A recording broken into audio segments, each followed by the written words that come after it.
श्री शिवाय नमस्तुभ्यम। आज की इस वीडियो में आप सुनने वाले हैं शिव महापुराण कथा का 8वां अध्याय। तो भगवान शिव और माता पार्वती का ध्यान करते हुए इस पावन कथा का श्रवण करते हैं। परमेश्वर शिव बोले, हे उत्तम व्रत का पालन करने वाले विष्णु, तुम सर्वदा सब लोकों में पूजनीय और मान्य होगे। ब्रह्मा जी के द्वारा रचे लोक में कोई दुख या संकट होने पर दुखों और संकटों का नाश करने के लिए तुम सदा तत्पर रहना। तुम अनेकों अवतार ग्रहण कर जीवों का कल्याण कर अपनी कीर्ति का विस्तार करोगे। मैं तुम्हारे कार्यों में तुम्हारी सहायता करूंगा और तुम्हारे शत्रुओं का नाश करूंगा। तुम में और रुद्र में कोई अंतर नहीं है, तुम एक दूसरे के पूरक हो। जो मनुष्य रुद्र का भक्त होकर तुम्हारी निंदा करेगा उसका पुण्य नष्ट हो जाएगा और उसे नरक भोगना पड़ेगा। मनुष्यों को तुम भोग और मोक्ष प्रदान करने वाले और उनके परम पूज्य देव होकर उनका निग्रह अनुग्रह आदि करोगे। ऐसा कहकर भगवान शिव ने मेरा हाथ विष्णु जी के हाथ में देकर कहा, तुम संकट के समय सदा इनकी सहायता करना तथा सभी को भोग और मोक्ष प्रदान करना तथा सभी मनुष्यों की कामनाओं को पूरा करना। तुम्हारी शरण में आने वाले मनुष्य को मेरा आश्रय भी मिलेगा तथा इसमें भेद करने वाला मनुष्य नरक में जाएगा। ब्रह्मा जी कहते हैं, देवर्षि नारद भगवान शिव का यह वचन सुनकर मैंने और भगवान विष्णु ने महादेव जी को प्रणाम कर धीरे से कहा, हे करुणानिधि भगवान शंकर, मैं आपकी आज्ञा मानकर सब कार्य करूँगा। मेरा जो भक्त आपकी निंदा करे उसे आप नरक प्रदान करें। आपका भक्त मुझे अत्यंत प्रिय है। महादेव जी बोले, अब ब्रह्मा विष्णु और रुद्र के आयुर्बल को सुनो। 4000 युग का ब्रह्मा का एक दिन होगा और 4000 युग की एक रात होगी। 30 दिन का एक महीना और 12 महीनों का एक वर्ष होगा। इस प्रकार के वर्ष प्रमाण के ब्रह्मा की 100 वर्ष की आयु होती है और ब्रह्मा का एक वर्ष विष्णु का एक दिन होता है। वह भी इसी प्रकार से 100 वर्ष जिएंगे तथा विष्णु का एक वर्ष रुद्र के एक दिन के बराबर होता है और वह भी इसी क्रम से 100 वर्ष तक स्थित रहेंगे। तब शिव के मुख से एक ऐसा श्वास प्रकट होता है जिसमें उनके 21,600 दिन और रात होते हैं। उनके 6 बार सांस अंदर लेने और छोड़ने का एक पल और 8 घड़ी और 8 घड़ी का एक दिन होता है। उनके सांसों की कोई संख्या नहीं है, इसलिए वे अक्षय हैं। अतः तुम मेरी आज्ञा से सृष्टि का निर्माण करो। उनके वचनों को सुनकर विष्णु जी ने उन्हें प्रणाम करते हुए कहा कि आपकी आज्ञा मेरे लिए शिरोधार्य है। यह सुनकर भगवान शिव ने उन्हें आशीर्वाद दिया और अंतर ध्यान हो गए। उसी समय से लिंग पूजा आरंभ हो गई।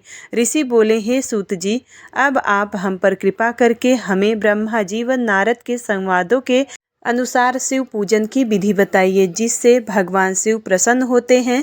ब्राह्मण, क्षत्रिय, वैश्य और शूद्र आदि चारों वर्णों को शिव पूजन किस प्रकार करना चाहिए? आपने व्यास जी के मुख से जो सुना हो कृपया हमें भी बताइए। महर्षियों के ये वचन सुनकर सूत जी ने ऋषियों द्वारा पूछे गए प्रश्नों का उत्तर देते हुए कहना आरंभ किया। सूत जी बोले, हे मुनीश्वर, जैसा आपने पूछा है वह बड़े रहस्य की बात है। मैंने इसे जैसा सुना है उसे मैं अपनी बुद्धि के अनुसार आपको सुना रहा हूँ। पूर्व काल में व्यास जी ने सनत कुमार जी से यही प्रश्न किया था। फिर उपमन्यु जी ने भी इसे सुना था और इसे भगवान श्री कृष्ण को सुनाया था। वही सब मैं अब ब्रह्मा नारद संवाद के रूप में आपको बता रहा हूँ।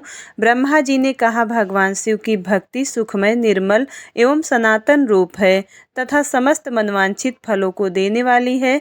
यह दरिद्रता, रोग, दुख तथा शत्रु द्वारा दी गई पीड़ा का नाश करने वाली है और जब तक मनुष्य भगवान शिव का पूजन नहीं करता और उनकी शरण में नहीं जाता तब तक ही उसे दरिद्रता, दुख, रोग और शत्रु जनित पीड़ा, ये चारों प्रकार के पाप से दुखी रहता है। अब भगवान शिव की पूजा करते ही ये दुख समाप्त हो जाते हैं और अक्षय सुखों की प्राप्ति होती है। वह सभी भोगों को प्राप्त कर अंत में मोक्ष प्राप्त करता है। शिव जी का पूजन करने वालों को धन, संतान और सुख की प्राप्ति होती है। ब्राह्मण, क्षत्रिय, वैश्य और शूद्रों को सभी कामनाओं तथा प्रयोजनों की सिद्धि के लिए विधि अनुसार पूजन उपासना करनी चाहिए। ब्रह्म मुहूर्त में उठकर गुरु तथा शिव का स्मरण करके तीर्थों का चिंतन एवं भगवान विष्णु का ध्यान करें। फिर मेरा स्मरण चिंतन करके स्रोत पाठ पूर्वक शंकर जी का विधि पूर्वक नाम ले। तत्पश्चात उठकर शौच क्रिया करने के लिए दक्षिण दिशा में जाए तथा मल मूत्र त्याग करे। ब्राह्मण गुदा की शुद्धि के लिए उसमें 5 बार शुद्ध मिट्टी का लेप करे और धोए। क्षत्रिय 4 बार, वैश्य 3 बार और शूद्र 2 बार, यही क्रम करे। तत्पश्चात बाएं हाथ से 10 बार और दोनों हाथ से 7 बार मिट्टी लगाकर धोएं। प्रत्येक पैर में 3-3 बार मिट्टी लगाएं और स्त्रियों को भी इसी प्रकार क्रम करते हुए शुद्ध मिट्टी से हाथ पैर धोने चाहिए। ब्राह्मण को 12 अंगुल, क्षत्रिय को 11 और वैश्य को 10 और शूद्र को 9 अंगुल की दातुन करनी चाहिए। षष्ठी, अमावस्या, नवमी, व्रत के दिन, सूर्यास्त के समय, रविवार और श्राद्ध के दिन दातुन ना करें। दातुन के पश्चात जलाशय में जाकर स्नान करें तथा विशेष दिन काल आने पर मंत्रोच्चार पूर्वक स्नान करें। फिर एकांत स्थान पर बैठकर विधि पूर्वक संध्या करें तथा इसके उपरांत विधि विधान से शिव पूजन का कार्य आरंभ करें। तदुपरांत मन को सुस्थिर करके पूजा गृह में प्रवेश करें और तथा आसन पर बैठे। सर्वप्रथम गणेश जी का पूजन करें, उसके उपरांत शिव जी की स्थापना करें। 3 बार आचमन कर 3 प्राणायाम करते समय त्रिनेत्रधारी शिव का ध्यान करें। महादेव जी के 5 मुख, 10 भुजाएं और जिनकी स्फटिक के समान उज्ज्वल कांति है, सब प्रकार के आभूषण उनके श्री अंगों को विभूषित करते हैं तथा वे बाघंबर बांधे हुए हैं। और फिर प्रणव मंत्र अर्थात ओमकार से शिव जी की पूजा आरंभ करें। पाद्य, अर्ध और आचमन के लिए पात्रों को तैयार करें। 9 कलश स्थापित करें तथा उन्हें कुशाओं से ढक कर रखें। कुशाओं से जल लेकर ही सबका प्रक्षालन करें और तत्पश्चात सभी कलशों में शीतल जल डालें। खस और चंदन को पाद्य पात्र में रखें। चमेली के फूल, शीतल, चीनी, कपूर, बड़ की जड़ तथा तमाल का चूर्ण बना लें और आचमनी के पात्र में डालें। इलायची और चंदन को तो सभी पात्रों में डालें। देवाधिदेव महादेव जी के सामने नंदीश्वर का पूजन करें। गंध, धूप तथा दीपों द्वारा भगवान शिव की आराधना आरंभ करें। सद्यो जातम प्रपद्यामि मंत्र से शिव जी का आह्वान करें। ओम वामदेवाय नमः मंत्र द्वारा भगवान महेश्वर को आसन पर स्थापित करें। फिर ईशानः सर्व विद्या नाम मंत्र से आराध्य देव का पूजन करें। पाद्य और आचमनीय अर्पित कर अर्घ दे। तत्पश्चात गंध और चंदन मिले हुए जल से भगवान शिव को विधि पूर्वक स्नान कराएं। तत्पश्चात पंचामृत से भगवान शिव को स्नान कराएं। पंचामृत के 5 तत्वों दूध, दही, शहद, गन्ने का रस तथा घी से नहलाकर महादेव जी के प्रणव मंत्र को बोलते हुए उनका अभिषेक करें। जल पात्रों में शुद्ध व शीतल जल ले। सर्वप्रथम महादेव जी के लिंग पर कुश, अपामार्ग, कपूर, चमेली, चंपा, गुलाब, सफ़ेद कनेर, बेला, कमल और उत्पल पुष्पों एवं चंदन को चढ़ाकर पूजा करें। उन पर अनवरत जल की धारा गिरने की भी व्यवस्था करें। जल से भरे पात्रों से महेश्वर को नहलाए। मंत्रों से भी पूजा करनी चाहिए। ऐसी पूजा समस्त अभिष्ट फलों को देने वाली है। पावमान मंत्र, रुद्र मंत्र, नील रुद्र मंत्र, पुरुष सूक्त, श्री सूक्त, अथर्वशीर्ष मंत्र, शांति मंत्र, भारुण्य मंत्र, अस्तर, साम, मृत्युंजय मंत्र एवं पंचाक्षर मंत्रों से पूजन करें। शिवलिंग पर 1 सहस्त्र या 100 जल धाराएं गिराने की व्यवस्थाएं करें। स्फटिक के समान निर्मल, अविनाशी, सर्वलोकमय परम देव जो आरंभ और अंत से हीन तथा रोगियों के औषधि के समान है, जिन्हें शिव के नाम से पहचाना जाता है एवं जो शिवलिंग के रूप में विख्यात हैं, उन भगवान शिव के मस्तक पर धूप, दीप, नैवेद्य और तांबुल आदि मंत्रों द्वारा अर्पित करें। अर्घ देकर भगवान शिव के चरणों में फूल अर्पित करें। फिर महेश्वर को प्रणाम कर आत्मा से शिव जी की आराधना करें और प्रार्थना करते समय हाथ में फूल लें। भगवान शिव से क्षमा याचना करते हुए कहें कि हे कल्याणकारी शिव, मैंने अनजाने में अथवा जानबूझकर जो जप तप पूजा आदि सत्कर्म किए हों, आपकी कृपा से वे सफल हो। हर्षित मन से शिव जी को फूल अर्पित करें। स्वस्ति वाचन कर अनेक आशीर्वाद ग्रहण करें। भगवान शिव से प्रार्थना करें कि प्रत्येक जन्म में मेरी शिव में भक्ति हो तथा शिव में ही मेरे शरण दाता हो। इस प्रकार परम भक्ति से उनका पूजन करें। फिर सपरिवार भगवान को नमस्कार करें। जो मनुष्य भक्ति पूर्वक प्रतिदिन भगवान शिव की पूजा करता है, उसे सब सिद्धियां प्राप्त होती हैं। उसे मनवांछित फलों की प्राप्ति होती है। उसके सभी रोग दुख दर्द और कष्ट समाप्त हो जाते हैं। भगवान शिव की कृपा से उपासक का कल्याण होता है। भगवान शंकर की पूजा से मनुष्य में सद्गुणों की वृद्धि होती है। यह सब जानकर नारद अत्यंत प्रसन्न होते हुए अपने पिता ब्रह्मा जी को धन्यवाद देते हुए बोले कि आपने मुझ पर कृपा करके शिव पूजन की अमृत विधि बताई है। शिव भक्ति समस्त भोग और मोक्ष प्रदान करने वाली है। देवताओं का उपदेश देना। नारद जी बोले कि ब्रह्मा जी, आप धन्य हैं क्योंकि आपने अपनी बुद्धि को शिव चरणों में लगा रखा है। कृपा करके इस आनंदमय विषय का वर्णन सविस्तार पुनः कीजिए। ब्रह्मा जी ने कहा कि हे नारद, एक समय की बात है, मैंने सब ओर से देवताओं और ऋषियों को बुलाया और क्षीर सागर के तट पर भगवान विष्णु की स्तुति कर उन्हें प्रसन्न किया। भगवान विष्णु प्रसन्न होकर बोले कि हे ब्रह्मा जी एवं अन्य देवगणों, आप यहाँ क्यों पधारे हैं? आपके मन में क्या इच्छा है? आप अपनी समस्या बताइए, मैं निश्चय ही उसे दूर करने का प्रयत्न करूंगा। यह सुनकर ब्रह्मा जी बोले, हे भगवान, दुखों को दूर करने के लिए किस देवता की सेवा करनी चाहिए? तब भगवान विष्णु ने उनके प्रश्न का उत्तर देते हुए कहा कि हे ब्राह्मण, भगवान शिव शंकर ही सब दुखों को दूर करने वाले हैं। सुख की कामना करने वाले मनुष्य को उनकी भक्ति में सदैव लगे रहना चाहिए। उन्हीं में मन लगाएं और उन्हीं का चिंतन करें। जो मनुष्य शिव भक्ति में लीन रहता है, जिसके मन में वे विराजमान है, वे मनुष्य कभी दुखी नहीं हो सकता। पूर्व जन्म में किए हुए पुण्यों एवं शिवलिंग से ही पुरुषों को सुंदर भवन, आभूषणों से विभूषित स्त्रियां, मन का संतोष, धन संपदा, स्वस्थ शरीर, पुत्र पौत्र, अलौकिक प्रतिष्ठा, स्वर्ग के सुख एवं मोक्ष प्राप्त होता है। जो स्त्री या पुरुष प्रतिदिन भक्ति पूर्वक शिवलिंग की पूजा करता है, उसको हर जगह सफलता प्राप्त होती है। वह पापों के बंधन से छूट जाता है। ब्रह्मा जी एवं अन्य गणों ने भगवान विष्णु के उपदेश को ध्यान पूर्वक सुना। भगवान विष्णु को प्रणाम कर कामनाओं की पूर्ति हेतु उन्होंने शिवलिंग की प्रार्थना की। तब श्री विष्णु ने विश्वकर्मा को बुलाकर कहा कि हे मुने, तुम मेरी आज्ञा से देवताओं के लिए शिवलिंगों का निर्माण करो। तब विश्वकर्मा ने मेरी और श्री हरि की आज्ञा को मानते हुए देवताओं के लिए उनके अनुसार लिंगों का निर्माण कर उन्हें प्रदान किया। मुनि श्रेष्ठ नारद, सभी देवताओं को प्राप्त शिवलिंगों के विषय में सुनो। सभी देवता अपने द्वारा प्राप्त लिंग की पूजा उपासना करते हैं। पद्म पराग मणि का लिंग इंद्र को, सोने का कुबेर को, पुखराज को धर्मराज को और श्याम वर्ण का वरुण को, अब इंद्र नीलमणि का विष्णु को और ब्रह्मा जी हेमलय लिंग को प्राप्त कर उसका भक्ति पूर्वक पूजन करते हैं।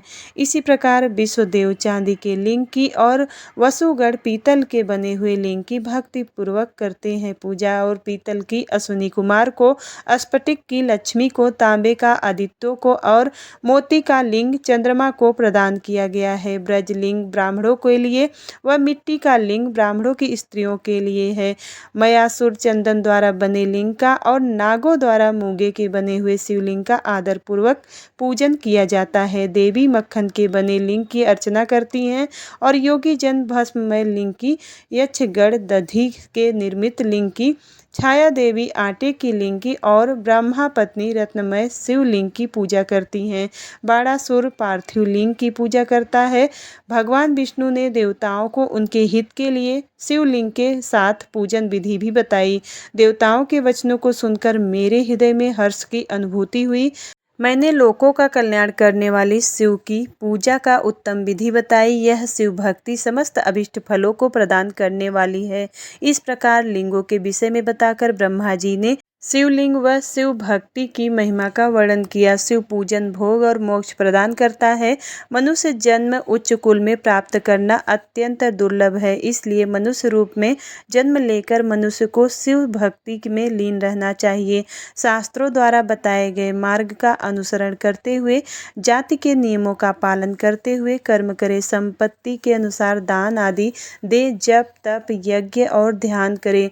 ध्यान के द्वारा ही परमात्मा का साक्षात्कार होता है। भगवान शंकर अपने भक्तों के लिए सदा उपलब्ध रहते हैं। जब तक ज्ञान की प्राप्ति न हो तब तक कर्मों से ही आराधना करें। इस संसार में जो जो वस्तु सत असत रूप में दिखती है अथवा सुनाई देती है, वह पर ब्रह्म शिव रूप है। तत्व ज्ञान न होने तक देव की मूर्ति का पूजन करें। अपनी जाति के लिए अपनाए गए कर्म का प्रयत्न पूर्वक पालन करें। आराध्य देव का पूजन श्रद्धा पूर्वक करें, क्योंकि पूजन और दान से ही हमारी सभी विघ्न व बाधाएं दूर होती हैं। जिस प्रकार मैले कपड़े पर रंग अच्छे से नहीं चढ़ता, परंतु साफ कपड़े पर अच्छी तरह से रंग चढ़ता है, उसी प्रकार देवताओं की पूजा अर्चना से मनुष्य का शरीर पूर्णतः निर्मल हो जाता है, उस पर ज्ञान का रंग चढ़ता है और वह भेदभाव आदि बंधनों से छूट जाता है। बंधनों से छूटने पर उनके सभी दुख दर्द समाप्त हो जाते हैं और मोह माया से मुक्त मनुष्य शिव पद प्राप्त कर लेता है। मनुष्य जब तक गृहस्थ आश्रम में रहे तब तक सभी देवताओं में श्रेष्ठ भगवान शंकर की मूर्ति का प्रेम पूर्वक पूजन करें। भगवान शंकर ही सभी देवों के मूल हैं, उनकी पूजा से बढ़कर कुछ भी नहीं है। जिस प्रकार वृक्ष की जड़ में पानी से सींचने पर जड़ एवं शाखाएं सभी तृप्त हो जाती हैं, उसी प्रकार भगवान शिव की भक्ति है। अतः मनवांछित फलों की प्राप्ति के लिए शिव जी की पूजा करनी चाहिए। अभिष्ट फलों की प्राप्ति तथा सिद्धि के लिए समस्त प्राणियों को सदैव लोक कल्याणकारी भगवान शिव का पूजन करना चाहिए। ब्रह्मा जी कहते हैं, हे नारद, अब मैं शिव पूजन की सर्वोत्तम विधि बताता हूँ। यह विधि समस्त अभिष्ट तथा सुखों को प्रदान करने वाली है। उपासक ब्रह्म मुहूर्त में उठकर जगदम्बा पार्वती भगवान शिव का स्मरण करे। दोनों हाथ जोड़कर उनके सामने सिर झुकाकर भक्तिपूर्वक प्रार्थना करे। हे देवेश उठिए, हे त्रिलोकीनाथ उठिए, मेरे हृदय में निवास करने वाले देव उठिए और पूरे ब्रह्मांड का मंगल करिए। हे प्रभु, मैं धर्म अधर्म को नहीं जानता, आपकी प्रेरणा से ही मैं कार्य करता हूँ। फिर गुरु चरणों का ध्यान करते हुए कमरे से निकलकर शौच आदि से निवृत्त हो मिट्टी और जल से देह को शुद्ध करे। दोनों हाथों और पैरों को धोकर दातुन करे तथा 16 बार जल की उंगलियों से मुंह को धोए। ये कार्य सूर्योदय से पूर्व ही करें। और हे देवताओं और ऋषियों, षष्ठी, प्रतिपदा, अमावस्या, नवमी और रविवार के दिन दातुन न करें। नदी अथवा घर में समय से स्नान करें। मनुष्य को देश और काल के विरुद्ध स्नान नहीं करना चाहिए। रविवार, श्राद्ध, संक्रांति, ग्रहण और महादान और उपवास वाले दिन गर्म जल में स्नान न करें। क्रम से वारों को देखकर ही तेल लगाएं। जो मनुष्य नियम पूर्वक रोज तेल लगाता है, वह उसके लिए तेल लगाना किसी भी दिन दूषित नहीं है। सरसों के तेल को ग्रहण के दिन प्रयोग में न लाएं। अब इसके उपरांत स्नान पूर्व या उत्तर की ओर मुख करके ही करें। स्नान के उपरांत स्वच्छ अर्थात धुले हुए वस्त्र को धारण करें। दूसरों के पहने हुए अथवा रात में सोते समय पहने वस्त्रों को बिना धुले धारण न करें।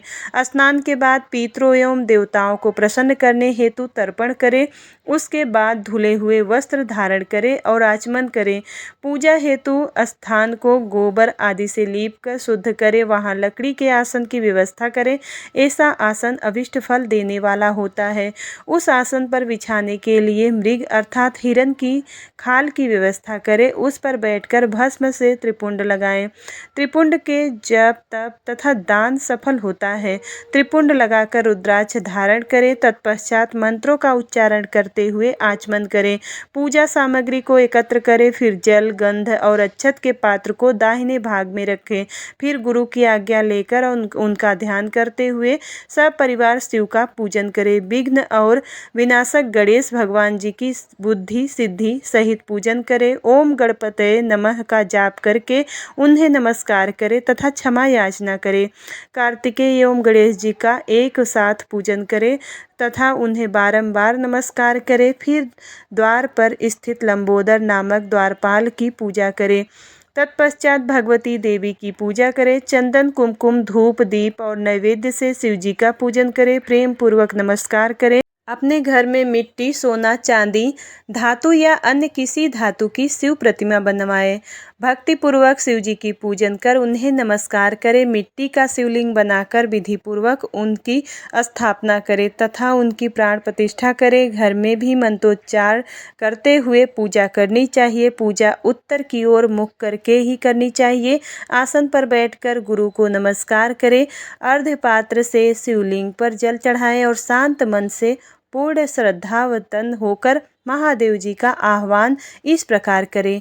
जो कैलाश के शिखर पर निवास करते हैं और देवी पार्वती के पति हैं, जिनके स्वरूप का वर्णन शास्त्रों में है, जो समस्त देवताओं के लिए पूजित हैं, जिनके 5 मुख, 10 हाथ तथा प्रत्येक मुख में 3-3 नेत्र हैं, जो सिर पर चंद्रमा का मुकुट और जटा धारण किए हुए हैं, जिनका रंग कपूर के समान है, जो बाघ की खाल बांधते हैं, जिनके गले में वासुकी नामक नाग लिपटा है, जो सभी मनुष्यों को शरण देते हैं और सभी भक्तजन जिनकी जय जयकार करते हैं, जिनका सभी वेद और शास्त्रों में गुणगान किया गया है। ब्रह्मा विष्णु जिनकी स्तुति करते हैं, जो परम आनंद देने वाले तथा भक्त वत्सल हैं, ऐसे देवों के देव महादेव भगवान शिव जी का मैं आह्वान करता हूँ। इस प्रकार आह्वान करने के पश्चात उनका आसन स्थापित करें। आसन के बाद शिव जी को पाद्य और अर्घ्य दें। पंचामृत के द्रव्यों द्वारा शिवलिंग को स्नान कराएं तथा मंत्रों सहित द्रव्य अर्पित करें। स्नान के पश्चात सुगंधित चंदन का लेप करें तथा सुगंधित जलधारा से उनका अभिषेक करें। फिर आचमन कर जल दें और वस्त्र अर्पित करें। मंत्रों द्वारा भगवान शिव को तिल, जौ, गेहूँ, मूंग, उड़द अर्पित करें। पुष्प चढ़ाएं। शिव जी के प्रत्येक मुख पर कमल, शतपत्र, शंख पुष्प, कुश पुष्प, धतूरा, मंदार, द्रोण पुष्प, तुलसी दल तथा बेल पत्र चढ़ाकर पराभक्ति से महेश्वर की विशेष पूजा करें। बेल पत्र समर्पित करने से शिव जी की पूजा सफल होती है। तत्पश्चात सुगंधित चूर्ण तथा सुवासित तेल बड़े हर्ष के साथ भगवान शिव को अर्पित करें।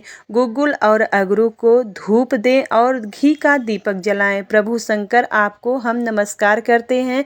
आप अर्घ्य को स्वीकार करके मुझे रूप दीजिए, यश दीजिए और भोग व मोक्ष रूपी फल प्रदान कीजिए। यह कहकर अर्घ्य अर्पित करें।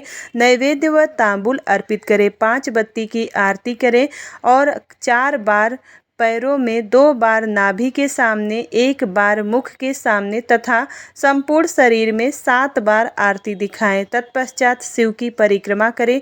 हे प्रभु शिव शंकर, मैंने अज्ञान से अथवा जानबूझकर जो पूजन किया है वह आपकी कृपा से सफल हो। हे भगवान, मेरे प्राण आप में लगे हैं। मेरा मन सदा आपका चिंतन ही करता है। और हे गौरीनाथ, भूतनाथ, आप मुझ पर प्रसन्न होइए। प्रभु, जिनके पैर लड़खड़ाते हैं उनका आप ही एकमात्र सहारा है। जिन्होंने कोई भी अपराध किया है उनके लिए आप ही शरणदाता है। यह प्रार्थना करके पुष्पांजलि अर्पित करें तथा पुनः भगवान शिव को नमस्कार करें। देवेश्वर प्रभु, अब आप परिवार सहित अपने स्थान को पधारें तथा जब पूजा का समय हो तब पुनः यहाँ पधारें। इस प्रकार भगवान शंकर की प्रार्थना करते हुए उनका विसर्जन करें और उस जल को अपने हृदय में लगाकर मस्तक पर लगाएं। हे महर्षियों, इस प्रकार मैंने आपको शिव पूजन की सर्वोत्तम विधि बता दी है, जो भोग और मोक्ष प्रदान करने वाली है। ऋषिगण बोले, हे ब्रह्मा जी, आप सर्वश्रेष्ठ हैं। आपने हम पर कृपा करके शिव पूजन की सर्वोत्तम विधि का वर्णन किया है और जिसे सुनकर हम सब कृतार्थ हो गए। श्री शिवाय नमस्तुभ्यम। शिव महापुराण कथा का 8वां अध्याय समाप्त। इसके आगे की कथा 9वें अध्याय में सुनेंगे। उम्मीद करती हूँ वीडियो आपको पसंद आती है। यदि वीडियो पसंद आता है तो वीडियो को लाइक करिएगा। चैनल पर पहली बार आए हैं तो सब्सक्राइब जरूर करिएगा और कमेंट बॉक्स में हर हर महादेव जरूर लिखिएगा। तो मिलती हूँ अगली वीडियो में, तब तक के लिए हर हर महादेव।